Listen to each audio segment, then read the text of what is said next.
Let's do a short exercise. Google makeup. What do you see? Better yet, who do you see? Now Google editorial makeup. Ask yourself the same questions. Do you see a problem?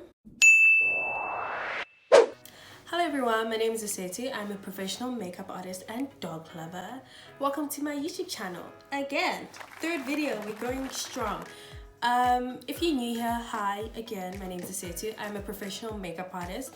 This is my channel where I speak about a lot of makeup advice, makeup techniques that you could incorporate into your own makeup routine to hopefully help you improve your skills and become better at makeup. This is the space for that. This is a space for us to learn. I'm still learning. I don't really position myself as an authority over all of these things. Makeup is a bunch of different styles and people experiment with them, but there are techniques. There are techniques that can help you achieve the desired look that you're going for, and this is the channel where you can come and learn that. So I do encourage you to subscribe because it's free.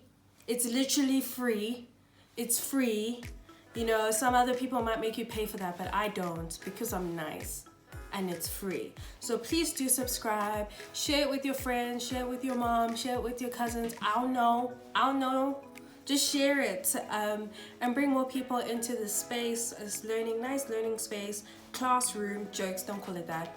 Bring more people into the space so that we can all learn together and share information and hopefully build a community of makeup lovers who want to each learn about every single facet about this industry. Okay, so the first thing that I'm going to start with are my brows.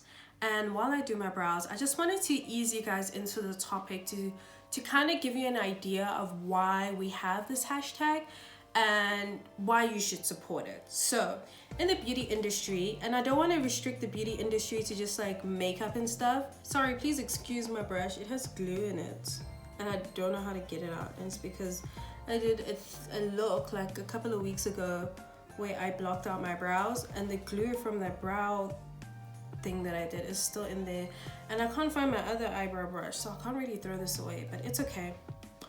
It's okay. I know y'all have dirty brushes that you haven't washed in like 3 months, so you can't be judging me. So to do my brows, I'm gonna use this black from, I don't know where this is from. I got it sent to me. I really don't know. I'm gonna use this black, and then I'm also gonna use the brown color from the Connie Transform, the same color that I used to contour. The reason why I'm doing this is because your brows must be ashy. That's how you make them look a little bit more natural, but they can't also be black. So this brown isn't deep enough to show properly on my brows because my brow hairs are kind of dark and they're like problematic. So I need a little bit of a black to give it a little bit more depth. But then I also mix it with the Connie Transform brown just to like not make it as strong, and I don't want to look too, you know, like I'm full in. So I'm mixing the colors so that it can look a little bit more natural. And I kind of like doing my brows like this at the moment. It's like my favorite thing. But anyways, let's get back to what we're talking about. So the beauty industry has a huge inequality already. There are certain ideas of beauty that are idealized, much like people with clear skin, people who are thin. And there's also like a inequality with able-bodied people being the ones that are pushed forward. Also, heteronormative ideas are very much reproduced within the beauty industry. So now you understand that there's a lot of problems within our industry. And I think one of the most pervasive ones is whiteness. So white beauty standards is when whiteness is used as a default and it becomes a culturally accepted ideal for beauty. We see that all the time. Like, this isn't a shocking announcement or like statement that I'm making. It's not at all like surprising, and it shouldn't be something that you're like, oh, no, come on now. Sorry, come on. I mean, like, we see it all the time. Whenever someone says nude lipstick and then you put it on, you're like, girl, I don't even know why they think that we won't notice. Like, I know it's not nude because it doesn't suit me. And then they like talk about this whole thing about undertone. It's not the right undertone. No, you just haven't made the right nude for deeper skin tones. And also, I think it became really clear when Fenty came out because there were all these additional shades. And all these beauty companies were like, whoa, we need to do that too, because apparently black people are profitable now. But anyways, that's none of my business. And I don't think as a community we should be upset by the idea that our space is problematic or racist. I don't think that should be like a shocking revelation or like an off-putting idea. I don't know. We know that racism exists. It shouldn't make you uncomfortable. What it should make you do is try to change things. You have all the resources, they're at your fingertips. And I think that we as a community, especially the white people in the community, should be putting in the extra works and the extra hours to try and improve it. That's why I'm saying that it's not that it should make you uncomfortable. What it should do is encourage you to do more and to do better. And I don't think we should be uncomfortable with the idea that racism, I don't think that we should be uncomfortable that racism exists within our own community. No, bro, like, come on. I think it's very unrealistic to expect it not to exist within our community. White supremacy is very pervasive. It's like a parasite. It just is. Like, whiteness is just problematic. I'm sorry. No matter how many times you try to defend it, it will disappoint you. And it always does, because it's never been designed to protect anyone's interests but the white ones. So I don't think that you should be surprised that racism is prevalent, very up and kicking within our own community. It exists in every single space, every single one. And I think that we shouldn't be surprised. Instead, we should redirect that energy into trying to do better and to be better for some of our most marginalized people within our community. I'm using the Switch Beauty face palette just to try and map out my shape for the logo that I'm gonna be doing. I'm gonna do the Telfar logo because I can't afford the bag. So I'm just gonna draw on my face. A simple solution to this is simply using the resources that you have. And the first step to this is following a hashtag. So Wendy's World started this hashtag called EDITORIALBLK and AVANTGARDEBLK, which is to celebrate a lot of black makeup artists from all over the world. So if brands or audiences or just people who do those looks, black people who do those looks, want to put out their work, they can redirect it to that place. And then it will be like a glossary or a page dedicated to uplifting and creating a separate space for black people who do that. And on Instagram, there's a page dedicated to both those hashtags. And this page and these hashtags were created by Wendy's World, who is a black editorial makeup artist from the UK. I love Wendy, I'm a big fan of her. And when she asked me to do the look, she sent us a page where she was explaining why she wants this hashtag to happen. And what she wrote was, black artists go unnoticed, we are innovators, set trenders, and we still manage to be swept under the rug. And she's absolutely right. Black people have changed makeup since forever. Firstly, it started with Egyptians. Egyptians pretty much created makeup. They were game changers in that industry. And then came other people, like Iman was one of the first people to create makeup for diverse shade ranges.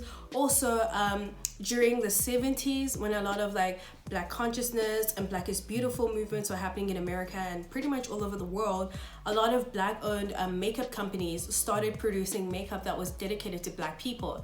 And you know what that did? That encouraged major makeup brands to actually make makeup for darker skin tone people. That's what happened. Now in our times, we have people like Fenty. Fenty changed makeup. It's just, you can't argue that. Sorry. Pat McGrath, one of the most celebrated makeup artists in this entire world, changed makeup. She inspired the Euphoria looks. Without her, you don't even know if Euphoria would look the way that it does. And I know that people will be like, oh, you guys have Fenty, you have Pat McGrath, but like, I don't understand why there is this weird accepted idea that black people should just be grateful for stuff that they are given. Like, okay, thanks. Black people can expect a higher standard. It's not wrong, nor is it selfish. It's just weird how people are okay with black people receiving subpar quality or subpar standard when it comes to things that they actually like. I don't know. I don't like it. It's just something that I detest. I'm sorry. Even like with like anything that black people do, they're like, well, why can't you just be grateful? Why can't you just be grateful that you're here? Girl, what the hell? I'm supposed to be grateful for crumbs? Absolutely not. So black people can expect more, and they should expect more, and you should be doing more for black people, because you owe us that. Literally, you do, and I'm not even sorry for saying that. Another thing that I've also been noticing on the hashtag is that sometimes white people would type black editorial. Why? Is it an identity crisis? Stop it, it's weird. And whenever black people create spaces for themselves, people get upset. People want to be a part of them too. Like how white people want to argue to say the N-word. Why do you want to say it, babes? Why is it so important to you? Why is that word something that you have to do and something that you have to say? It's just weird to me. I'm sorry. I'm very sorry. I don't like that. I'm using this old brush because I'm putting this eyelash glue, and this eyelash glue is it gives me very latexy quality. So I know this brush is like old and battered, so I don't care what happens to it. I don't like putting latex on my brushes because it's literally RIP to my brushes. I'll never see them again after that. Black people always have to create spaces for themselves because we're often excluded from a lot of spaces. That's why black people have A, B, and C, because A, B, and C was never created for black people. And it's okay. Other races have their own spaces all the time. You know, like, why is it a problem when black people do it? It's just weird. It's so weird to see how people react to, oops. It's so weird to see how people react to like things that people of color create for themselves. Why does it upset you? It just confuses me, baby. Just a little bit. I'm just gonna put on this glitter. I love this glitter. I love how textured it is. Oh my gosh. Glitter is very messy. I hate it. Yeah. And what I like about the hashtag is that it's a space exclusively set up for black people. And black people need that because every time you type in editorial, it does not show you a diverse range of people that are doing it. It really doesn't. I don't like it. It's so tough because of how pervasive and violent white supremacy is. It just is. It's ugly. I hate it. I hate it here. And black people always have to create those spaces because white people gatekeep as if they're the only ones that are allowed to have fun within art, which isn't true. It's just mean, bro. Just be nice. Oh my gosh, I don't understand. What happens at the end is that black people create these spaces for themselves because there is no environment that celebrates them. There is no environment that validates them until they create their own with black people who look like them, who do the same things as them. And then they receive such a healthy environment where they can create their own stuff. It's like really fun and nice for us. And what started to happen actually in the editorial black hashtag is that white people would create looks for it and tag it. It was weird. Sorry, I'm really struggling to like talk at the same time and do this. I didn't realize this was gonna be hard. I knew it was gonna be messy. That's why I didn't really do a whole bunch of foundation. This did my skincare. Probably won't even put on foundation because I don't think I need it right now. Plus, a spoolie, really great friend when working with glitter. I don't like working with glitter. I don't like having it in my makeup kit. That girl is not kind. She's always the center of attention. I hate her. She's messed up so many of my products because she just pollutes it. And this one time, I completely forgot I had glitter in my kit. And it had messed up all of my brushes and some of my product that I was applying product onto someone, and they had glitter on, and it's just frustrating. I hate it. It just comes out of nowhere, and when it comes, it's like, yo girl, I'm here to slay. It's just annoying. Stay out of my business, girl. Sorry, I got hungry and I couldn't do this on camera.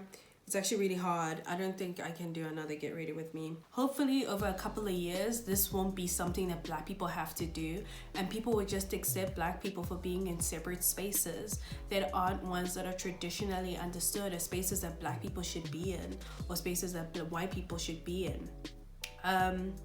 And I think that that could only happen when we get more angry and upset and passionate about issues like this. This is an issue within our community. Racism is an issue within our community. It's not something that we should be uncomfortable with, but it is something that we should want to change and something that we should be working to change actively. For example, I from the beginning of this year, I pretty much decided that, is my necklace okay? Why didn't no one tell me my necklace was like this? Okay. Anyway, so I pretty much decided at the beginning of this year that I would not be following more white people and more other people of color. I'd mainly be directing my following and the content that I engage with will mainly be black people.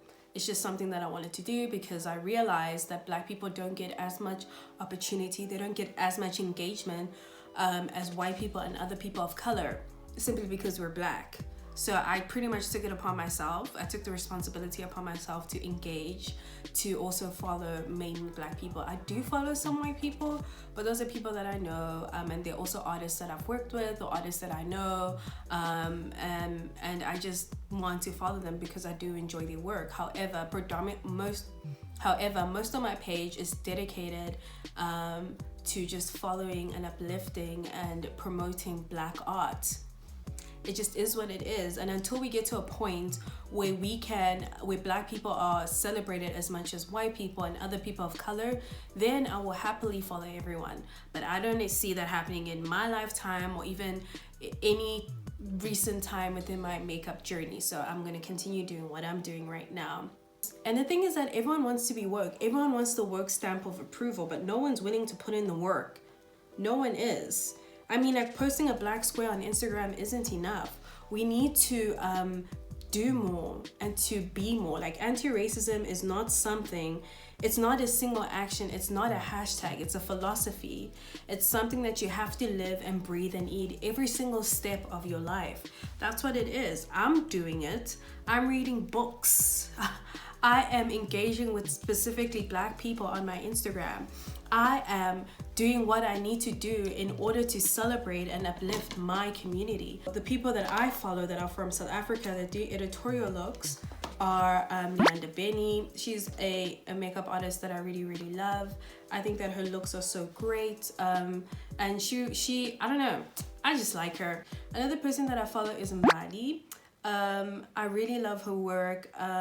She's really nice, she's really great. She's an artist that I followed pretty recently. And yeah, I don't know, I just really like seeing her on my Instagram feed. Another person that I follow is Hewwo. Hewwo's a cool, I don't know, Hewwo's doing this thing called 30 Days of Editorial, I think. And she really is imaginative with how she does her looks. She really focuses not just on the makeup, but the overall presentation of her looks. So if you're interested in stuff like that, I would encourage you to follow Hewwo. Another person that I also followed pretty recently, and this person I found through the editorial black hashtag. Her name is on Instagram is Nikki Lately.